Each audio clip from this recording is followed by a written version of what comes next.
Pero hindi natin dapat hawakan ang color white. Ito, nag-spawn tayo dito. Okay, so nasa may spruce biome tayo. So ang goal natin guys is makahanap ng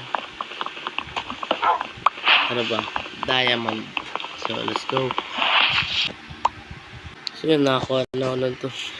Kumuha na ako ng tools dito sa gilid kasi para makapaghanap tayo. Check natin kung may village dito. At o nga pala guys, hindi tayo pwede umapak sa sand kasi kulay white siya dito sa Minecraft, kaya di na okay.